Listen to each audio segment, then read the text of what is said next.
முத நாளுக்கு 6 மணி கடையை ஓப்பன் பண்ணிட்டோம். நானும் அவர் மட்டும் தான் இருக்கும், வேலை பார்க்கறதுக்கு ஆள் கிடையாது. கருப்பட்டியெல்லாம் ரெடி பண்ணி வச்சிட்டோம், எல்லாமே ரெடியாக இருந்தது. காஃபி எப்படி மிக்ஸ் பண்ண எல்லாம் பண்ணி ஃபர்ஸ்ட் காஃபி போகிறோம், தெரிஞ்சிருச்சு. முத நாள் 6 மணிக்கு வந்து ஒரு 50 பேர் 20 பேர் வந்து நின்றுட்டு இருக்காங்க, தெரிஞ்சிருச்சு. ஃபர்ஸ்ட் காஃபி தெரிஞ்சவனே பேசிக்கலி எங்களுக்கு ஐடியா இல்லை, தெரியுமான்றதும் கூட எங்களுக்கு தெரியல. 2வது காஃபி போடுறோம், திருப்பி தெரிஞ்சிருச்சு. எனக்கும் அவருக்கும் சிவர ஆரம்பிச்சிருச்சு. ஏன்னா இருக்கிறவங்கலாம் கொடுங்க, நாங்களும் அழகாக ஒரு வெங்காய கிண்ணத்துலலாம் வச்சு அழகாக போட்டு காமிச்சு எல்லா வேலையும் பார்த்தோம். திருப்பி ஊற்றுறோம், திருப்பி 3வது தடவை தெரிஞ்சிருச்சு. இது என்ன பண்ணுன்னு தெரியல. திருப்பி நாடு சக்கரை இருந்து எடுத்து உள்ளே போட்டு காஃபி அடிச்சு கொடுத்துட்டோம்.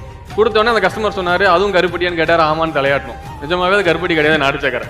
அப்போ என்ன நாங்கள் புரிஞ்சுக்கிட்டோம் அப்படின்னா, கருப்பட்டி ஊற்றுனா தெரியுமான்னு புரிஞ்சுக்கிட்டதே அப்போ தான்.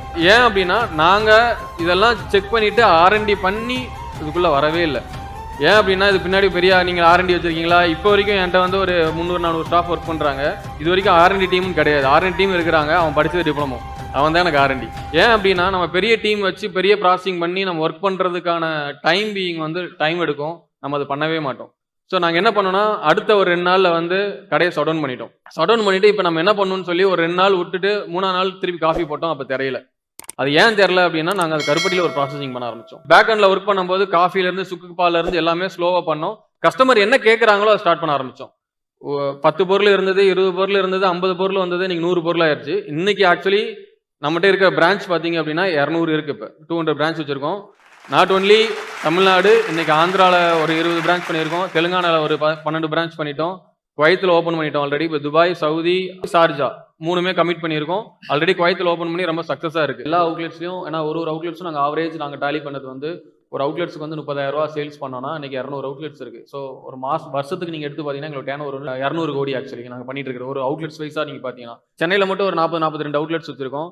அவுட் சைட் ஆஃப் சென்னை வந்து ஒரு 60-70 கடை பண்ணியிருக்கோம். ஏன்னா இன்னைக்கு மொதல் நாங்கள் ஒரு 4-5 இயர்ஸ் பிஃபோர் கோவிட், ஒரு 2-3 மாதத்துக்கு முன்னாடி தான் காரைக்குடியில் பிரான்ச் பண்ணோம். ஏன்னா சென்னை தாண்டி ஒரு இன்னொரு அவுட்லெட் பண்ணும்போது ப்ராபப்ளி என்ன ப்ராப்ளம் இருக்குன்னா, ஸ்டாக்ஸ் தரணும், முக்கியமாக ஸ்வீட் அண்ட் ஸ்நாக்ஸ் தரணும், ஏன்னா எல்லாமே பஸ்ஸில் அனுப்பணும். ஸோ ப்ராக்டிகல் இஷ்யூஸ் நிறைய இருந்தது. ஒரு அவுட்லெட் கொடுத்தா தான் நம்மளுக்கு அதோட பிரச்சனை என்னன்னு தெரியும். ஸோ வி ஸ்டார்டட் அந்த அவுட்லெட் பண்ண ஆரம்பித்தோம். ஸோ அது வந்து ஃப்ரான்ச்சைசி மாடல் தான். ஒரு அவுட்லெட் நாங்கள் சக்ஸஸ் பண்ண அப்புறம் என்ன ஆச்சு அப்படின்னா, அந்த பெல்ட் அப்படியே கொஞ்சம் பாப்புலர் ஆச்சு. எல்லா பெல்ட்டுமே வந்து இன்னைக்கு நீங்கள் சென்னையை தாண்டி போனீங்கன்னா நிறைய அவுட்லெட்ஸ் நம்ம அவுட்லெட்ஸ் பார்க்கலாம். இப்போ நாங்கள் ஃபோக்கஸ் பண்ணுறது சென்னையிலே கிடையாது. ஏன்னா சென்னை நீங்கள் எடுத்துகிட்டு வந்தீங்கன்னா ப்ராப்பர்ட்டி ரெண்ட் ஜாஸ்தி, எல்லாமே ஜாஸ்தி நம்மளுக்கு. ஏன்னா மேன் பவர் இஷ்யூஸ் இருக்குது, நிறைய இஷ்யூஸ் இருக்குது. ஆனால் நீங்கள் அவுட் ஸ்கெட்ச் போனீங்க அப்படின்னா ஈஸி. இதோட எங்களுக்கு இன்னும் ஈஸியாக இருக்கிறது வந்து ஆந்திரா இருக்குது. ஏன்னா ஆந்திராவில் இப்போ 22 கடை பண்ணிட்டோம். இப்போ ஆந்திராவில் என்ன ப்ராப்ளம்னா, அந்த கான்செப்டே கிடையாது. நம்ம விற்கிறது தான் கருப்பட்டி, நம்ம பண்ணுறது தான் பிஸ்னஸ் அப்படின்ற மாதிரி இருக்கு. ஸோ டு தி ஃப்ராங்க் அதான் உண்மை.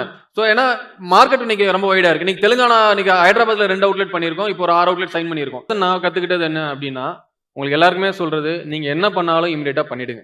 சரி, நீங்க பண்ணிட்டீங்க அப்படின்னா அதுல பிரச்சனை வரும், பிரச்சனை வரும்போது சால்வ் பண்ணிக்கோங்க. இதுதான் என் டீமுக்கு நான் எப்பயுமே பண்றது. நான் அதை பத்தி யோசிக்க மாட்டேன். அது இம்பாக்ட் ஆகும், அதெல்லாம் 2வது கண்டிப்பா ஆகும், ஆகாம இருக்காது.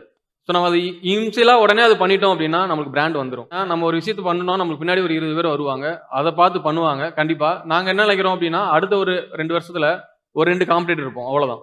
அதுக்கு மேலே மார்க்கெட்டில் யாரும் இருக்க மாட்டோம்.